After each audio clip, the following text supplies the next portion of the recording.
Hey there, welcome back to High Infidelity, the best channel for cheating stories. Like and subscribe to channel for more spicy stories. Now, let's get into today's story video. For those that think they can't move on and recover, there is life after infidelity. Hello there, I've been lurking on Reddit for a time now, reading tales of betrayal via adultery and seeing so many scenarios that reminded me of my previous anguish. But in the end, I emerged victorious. You too can. This is my first post, so please bear with me if I don't get everything right. Here is the me of it. I mentioned this to another commenter months ago. I definitely should have turned this into a post, but I wasn't sure whether I was ready. Sorry for the length.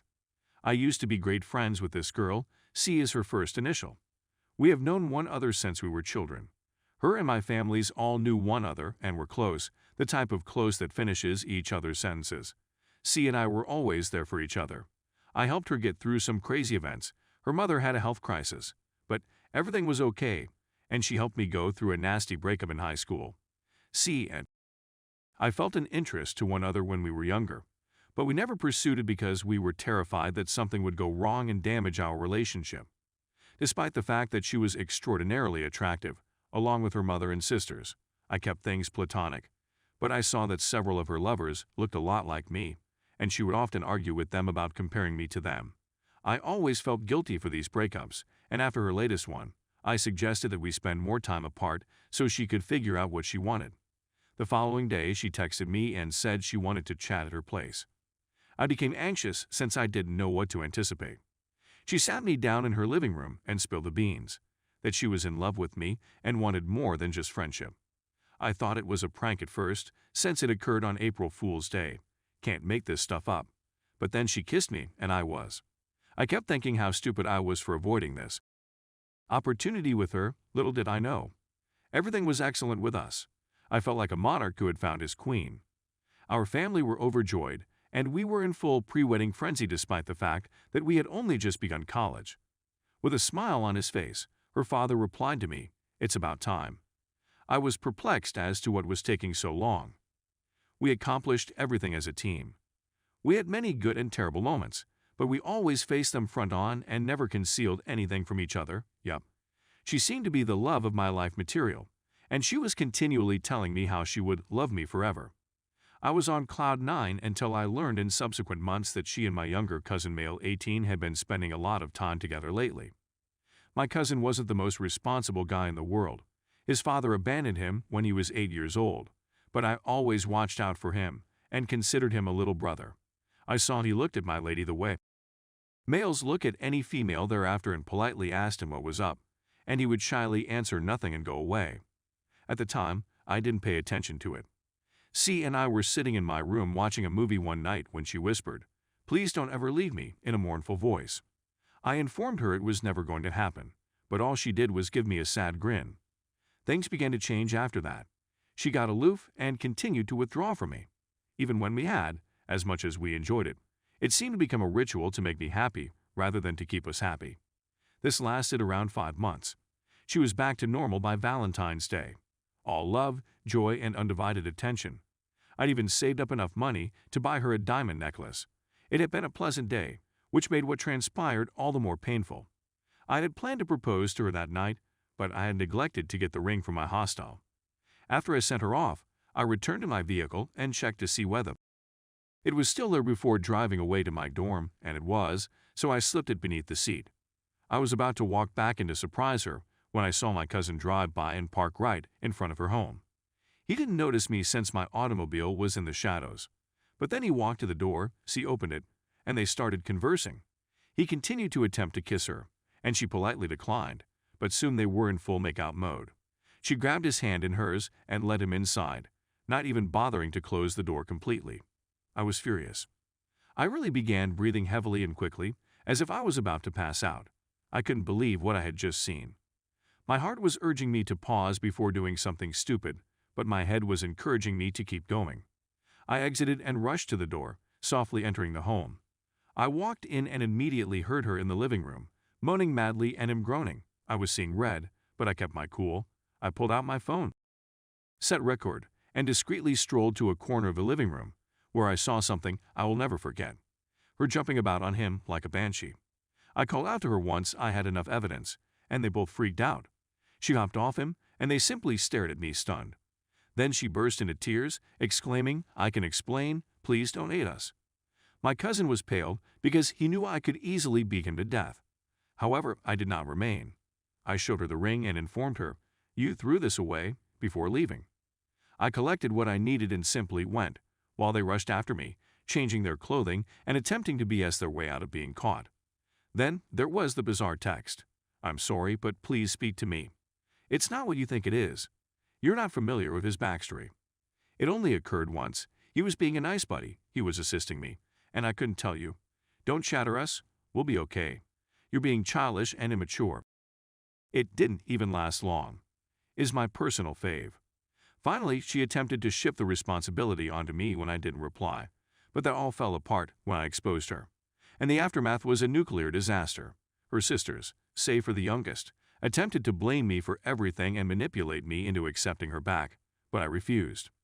Then they informed me that it had been going on for 5 months. It was at this time that I observed them approaching closer. She essentially continued to sleep with both of us, with no protection from him. I knew right then and there that I was done with her. They were hardly dressed when I caught them, her wearing just her bra and him wearing only his socks. It was like witnessing porn in real time, with me as a reluctant participant. I thought only I could get her thrilled like that with the noises and things she did with him at the time. She stated she has always admired my figure, and I do a lot of exercise, but watching her bouncing on his skinny made me feel awkward for a while. There was no reconciliation in that place. As I drove away from them, all I could think was, what did I do wrong? I gave her everything and was rewarded with her scheming. She was on birth control while we were dating. Except for one occasion, I typically finish my sentences. I'm happy I did because my jerk cousin went raw on her and most likely completed inside her. I never screamed at her. She was never abused or disregarded. If she was content, I was content knowing she was content. We had known one another our whole lives, and I had mistakenly assumed she was the one. We once went to the mall for a tarot card reading, and the woman there informed me that a great love would find me. I informed her that she had previously done so in reference to see she did, however, give my daughter a strange look. That should have been one of the warning signs. There isn't a day that goes by that I'm not pleased I caught her. I would have married her if I had known what type of person she was. As I already said, the aftermath was apocalyptic. Her parents continued calling my phone after I nuked them both, asking to know what happened, and stating C was inconsolable. She created as a result. I essentially told them what had transpired. Her mother collapsed on the floor, and her father continued to apologize to me, claiming I didn't deserve this. Many friendships were shattered on both sides of our families as a result of this. Her 2 sisters, the youngest, didn't know the full story at the time, as well as our circle of friends, kept bombarding my phone with texts saying I needed to talk to her, and the oldest wanted me to take her back, even coming up with some nonsense excuse about a mental defect she just happened to have, as if I should be the one to brush her infidelity under the rug. She took the choice to be unfaithful to me. Then they informed me everything that had occurred and when it happened. During those 5 months, she would tell me that she was working extra hours and that her coworkers would cover for her, and how tense he became when he saw me when I went to meet him and my aunt. I was a trusting idiot who always saw the best in people and was burnt as a result. She started phoning me all the time. Her voicemails constantly sounded exhausted and strained from her sobbing and telling me that I shouldn't do this. She felt as if a part of her died when I left and pleaded to talk to me, claiming that I said I'd never abandon her. I couldn't stand hearing her anymore, so I blocked her. I didn't reply to any of her texts. My cousin attempted many times to contact me, but I ignored him as well. I'll never forget the smug smirk he gave me as I drove away when I noticed him in my rearview mirror. I knew if I saw him, I'd want to harm him, and I knew I could do it easily, and he knew it. But no amount of prison time is worth my freedom. My aunt told me that he felt terrible, which he didn't, and that he did what he did because he wanted to know what it was like to be me. After that, I was done. I avoided both of them, walked away, and never looked back. At the time, I was 22, she was 20, and he was 18. The first year was difficult. I'd never been cheated on before, and it screwed with my brain. But I had lots of pals who were willing to assist me, and my parents were a fantastic support system. My friends really took me on a vacation to France to help me clear my brain. It was the nicest thing that had happened to me. Seeing the Eiffel Tower, eating some madeleines, and learning some French all contributed to my increased confidence, and getting to draw some naked French beauties gave me an added push. Now I'm a 27-year-old graphic designer earning decent money and having a fantastic time. I went on a few dates, but nothing serious. Then, a few months ago, one of the individuals I least expected to hear from contacted me. C's eldest sister. She said she had my new phone number from my parents and wanted to contact me. I'd always been friendly with her, so we began messaging and keeping up. She and I had a great chemistry. It was fresh and thrilling for her. She was a cute, slender youngster with braces the last time I saw her. But when she showed me a picture of herself right now, my mouth fell. She was out of this world beautiful. Her family's women were always stunning, but adolescence took its toll on her.